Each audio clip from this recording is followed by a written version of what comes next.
Hello friends, मैं आशीष प्रियदर्शी स्वागत करता हूं आपका अपना YouTube channel GS exam centre में। दोस्तों, आज के इस वीडियो में मैथ का औसत चैप्टर को कवर करेंगे। औसत से प्रत्येक प्रतियोगी परीक्षाओं में महत्वपूर्ण प्रश्न को पूछ लिए जाते हैं जो आपके लिए काफ़ी महत्वपूर्ण है। तो दोस्तों, ऐसे प्रश्न को भी हम लोग कवर करेंगे। तो सबसे पहले देखेंगे कि औसत क्या है। औसत यानी कि एवरेज इसको इंग्लिश में कहते हैं। औसत का अर्थ होता है, यानी कि इसका परिभाषा हम लोग दे सकते हैं कि संख्याओं का योग बटा संख्याओं की संख्या। संख्याओं का योग बटा संख्याओं की संख्या, यह होता है औसत। संख्याओं की संख्या, इसको कहते हैं औसत। लेकिन इसमें एक और पूछा जाता है कि संख्याओं का योग इक्वल टू क्या होगा। तो यहाँ पे तो ये डिवाइड में है, इसको यहाँ मल्टीप्लाई में कर दीजिएगा, यानी कि गुना में हो जाएगा। तो संख्याओं का योग इक्वल टू हो जाएगा संख्याओं का औसत गुना संख्याओं की संख्या। ये हो गया हमारा औसत की परिभाषा, संख्याओं का योग बटा संख्याओं की संख्या। जैसे में आपसे पूछा जाए कि मान लीजिए कोई संख्या दिया गया है 1 2 3 4 और पूछा जाए कि इस दिए गए संख्या का औसत क्या होगा। आपको सीधी सी में ज्ञात करना है संख्याओं का योग, यानी कि 1 + 2 + 3 + 4 संख्या का योग अब बटा संख्या की संख्या। संख्याओं की संख्या ये है क्या, तो संख्याओं यानी कि जो दी गई संख्याओं हैं इसकी कुल टोटल संख्या कितनी है। 1 2 3 4 गो संख्या दी गई है, तो वहीं इसका बटा में लिख देंगे 4। जितनी संख्या दी गई होती है उसको काउंट करके नीचे लिख देंगे। ठीक है, यदि यहाँ 20 गो संख्या दी गई होती है, लाइन से कुछ भी दिया गया हो, उसको काउंट करके नीचे 20 लिख देंगे और उसको ऊपर पूरा में जोड़ के चिन्ह में रखेंगे। उसके बाद क्या करेंगे, इसको जोड़ देते हैं। 4 3 7 3 10 10 बटा 4। आप इसको कटा दीजिएगा तो 4 2 8 और 4 5 20, यानी 2.5 मरतबे कट जाएगा। यही जो बचेगा यही इसका औसत निकल जाएगा। अब आपसे कोई कहता है कि 4 संख्याओं का औसत कितना निकल गया, 2.5 निकल गया। ऐसे आप ज्ञात कर सकते हैं। तो ये होता है औसत का परिभाषा और उसके संबंधित एग्जाम्पल भी मैंने आपको समझाया। अब चलते हैं प्रश्न की तरफ। कुछ महत्वपूर्ण प्रश्न हैं जो आपके प्रतियोगी परीक्षाओं में पूछे भी जा चुके हैं और आने की भी संभावना है।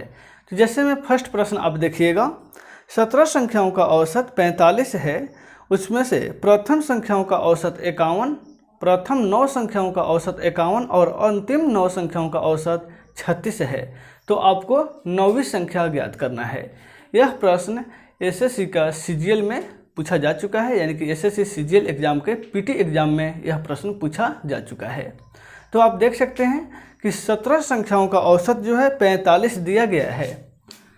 क्वेश्चन नंबर 1 है, 17 संख्या का औसत 45 है, इसका अर्थ है 17 गुना 45। ठीक है, जितना भी संख्या का औसत दिया रहे उसमें से उसी संख्या से गुना कर देंगे तो उस संख्या का कुल औसत निकल जाएगा। तो 17 संख्याओं का औसत दिया गया है 45, तो 17 से गुना कर देंगे तो 17 संख्याओं का कुल औसत जो निकल जाएगा गुना करने पर, वो हो जाएगा उस संख्या का कुल औसत। तो इसको जब गुना किया जाएगा तो कितना निकलेगा, 17 × 5 = 85, 8 7 × 68 और 8 76, यानी कि 765 है, वह 17 संख्याओं का कुल औसत निकल गया। ठीक है, अब आपसे कहा जाता है कि प्रथम 9 संख्याओं का औसत 51 है। ये 17 संख्या में से प्रथम 9, यानी कि 1 से लेकर 9 तो काउंट किया जाएगा, उसी संख्या का औसत दिया गया है 51। प्रथम 9 संख्याओं का औसत कितना दिया गया है, 51 दिया गया है। तो प्रथम 9 संख्याओं का औसत 51, और जब पूरा संख्या निकालना होगा तो 51 गुना 9 हो जाएगा। तो 9 एकम 9 और 9 पंजे 45। तो 9 संख्या का कुल औसत कितना हो गया, 459। और पूछा जाता है अंतिम 9 संख्या का औसत, यानी कि 9 पर से काउंट करके 17 तक। अंतिम 9 संख्याओं का औसत दिया गया है 36, यानी कि 9 गुना 36।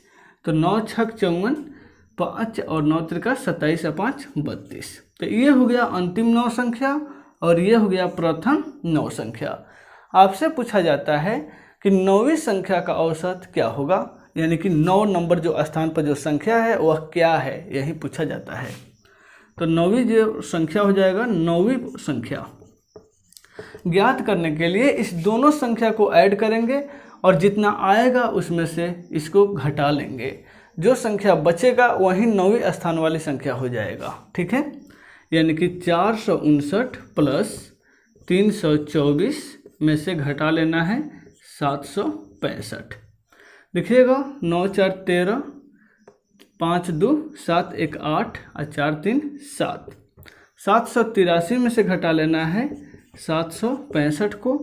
13 में से 5 गया तो 8 और ये हो जाएगा 7 में से गया तो 6, 7 में से 6 गया तो 1, यानी कि जो 18 है वह 9वीं स्थान वाली संख्या का मान निकल गया। यही आपसे पूछा गया था। अब आप देखिएगा ऑप्शन डी में दिया गया है 18, यानी कि ऑप्शन डी इसका राइट आंसर होगा। ये प्रश्न महत्वपूर्ण था। अब चलते हैं नेक्स्ट प्रश्न की तरफ। क्वेश्चन नंबर 2 देखेंगे। एक कक्षा के 24 विद्यार्थी और एक शिक्षक की औसत उम्र 16 वर्ष है। 24 विद्यार्थी और एक शिक्षक यानी कि 25 व्यक्ति जो होते हैं उसका औसत उम्र कितना होता है, 16 वर्ष।